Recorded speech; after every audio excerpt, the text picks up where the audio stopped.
Good morning and Jai Hind everyone.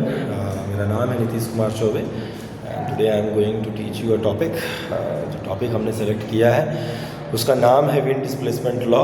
हमने wind displacement law ही क्यों लिया है, क्योंकि बड़ा इंटरेस्टिंग लगता है एक तो मुझे, और दूसरा कई बार इसमें बच्चे कंफ्यूज भी होते हैं, तो सोचा इसी टॉपिक को ले लिया जाए। दूसरी बात ये भी थी कि एक छोटा वीडियो बनाना था इंटरेस्टिंग सा, तो हमने ये टॉपिक लिया। बड़ा ही प्लेन टॉपिक है, बड़ा ही सिंपल है, साथ में बड़ा ही इंटरेस्टिंग है। समझते हैं विंड डिस्प्लेसमेंट लॉ में विंड कहते हैं कि the maximum wavelength corresponding to which the heat is radiated by a body is inversely proportional to its absolute temperature. सुनने में तो एकदम फ्लैट लगता है, बड़ा ही आसान। थोड़ा सा इसको और बेहतर तरीके से समझने का प्रयास करते हैं। उसके लिए एक पहले ग्राफ, ठीक है, तो एक ग्राफ बनाते हैं। Energy radiated by the body, we are considering a black body, so if there is a black body, कितना एनर्जी रेडिएट कर रहा है, आई एक्सिस में हमने उसको रखा है, और एक्स एक्सिस में हमने रखा है और एक्स एक्सिस में हमने रखा है वेवलेंथ। एक्स एक्सिस में हमने रखा है वेवलेंथ। तो इन दोनों के करस्पॉन्डिंग एक ग्राफ प्लॉट करते हैं। तो जब हमने इसके करस्पॉन्डिंग ग्राफ प्लॉट किया तो हमने क्या देखा, जाहिर सी बात है, जब भी किसी ऑब्जेक्ट का तापमान आप बढ़ाओगे तो वो हीट रेडिएट तो करेगा ही, और जो हीट रेडिएट करेगा उसमें सारे ही वेवलेंथ्स आएंगे, जितने भी वेवलेंथ्स हैं। तो जैसे आप देखो, इसके करस्पॉन्डिंग भी वेवलेंथ आ रहा है ना, इस वेवलेंथ के करस्पॉन्डिंग एनर्जी आ रहा है, इस वेवलेंथ के करस्पॉन्डिंग एनर्जी है, इस वेवलेंथ के करस्पॉन्डिंग है ना, सब वेवलेंथ के करस्पॉन्डिंग कुछ ना कुछ एनर्जी है। लेकिन एक वेवलेंथ ऐसा है जिसकी करस्पॉन्डिंग जो एनर्जी है वो मैक्सिमम है। तो साधारण तरीके से ये दिख रहा है हमें, मान लेते हैं ये λ1 है, तो ये जो λ1 है इसकी करस्पॉन्डिंग जो एनर्जी है वो मैक्सिमम है। मान लेते हैं ये T1 टेम्परेचर के लिए हमने ग्राफ बनाया। तो T1 टेम्परेचर पे अगर आप किसी ब्लैक बॉडी को रखते हो, वो जो हीट रेडिएट करता है, तो वो एनर्जी जब रेडिएट करता है तो कई वेवलेंथ्स के करस्पॉन्डिंग वो लाइट को इमिट करेगा।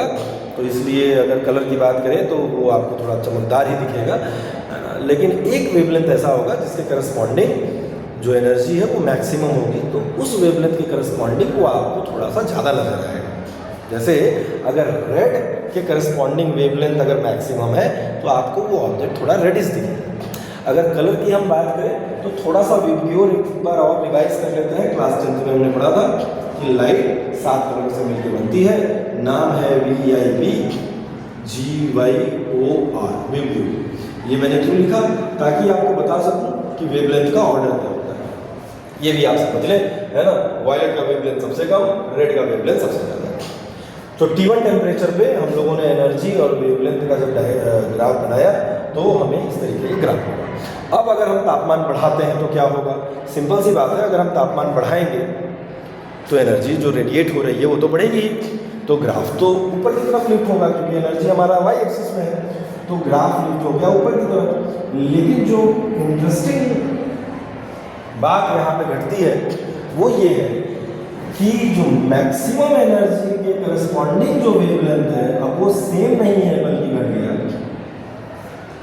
तो अगर ये T2 टेम्परेचर के लिए ग्राफ है तो इसका जो वेवलेंथ है वो घट गया। इसका मतलब अगर T2 हमने ज़्यादा रखा है T1 से, अगर तापमान बढ़ाया है तो वेवलेंथ जो है ना सेकेंड, वो फर्स्ट वाले वेवलेंथ से कम है।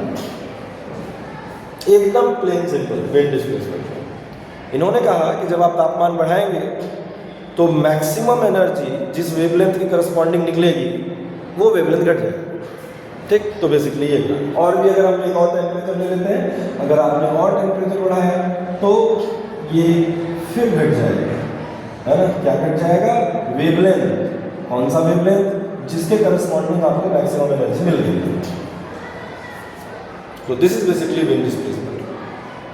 इसका एग्जाम्पल समझने के लिए हम लोग इमेजिन कर सकते हैं, जैसे मान लीजिए आप नहीं भी किया होगा आपने, तो इमेजिन तो बहुत आराम से कर सकते हैं। एक लोहे का, आयरन का एक बॉल लीजिए और उसको भट्टी के अंदर डाल दीजिए, तो आप देखेंगे थोड़ी देर बाद उसका जो कलर होगा वो रेडिश टाइप का हो जाएगा, लाल कलर का चमकने लगता है।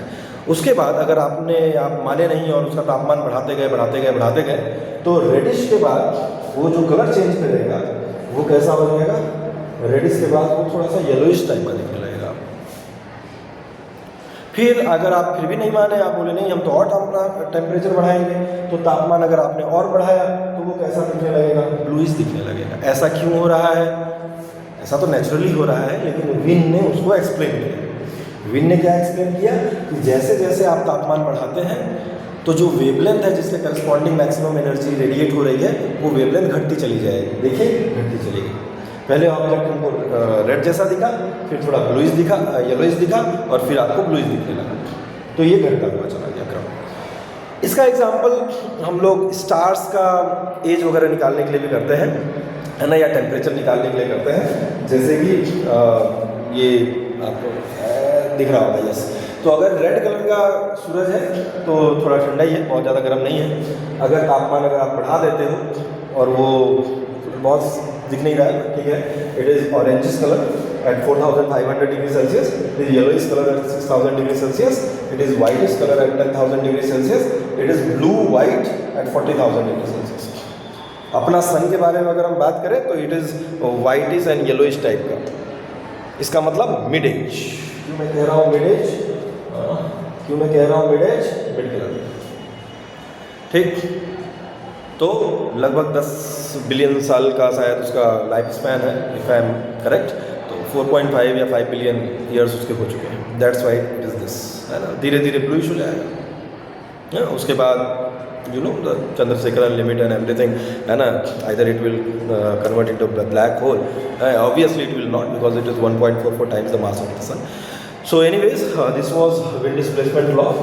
Very simple statement, but very interesting also at the same time, है ना, that wavelength is inversely proportional to temperature. I hope आपको ये टॉपिक समझ में आया होगा। नहीं समझ में आया होगा या जो भी है, ज़रूर फीडबैक दीजिएगा। बहुत बहुत धन्यवाद।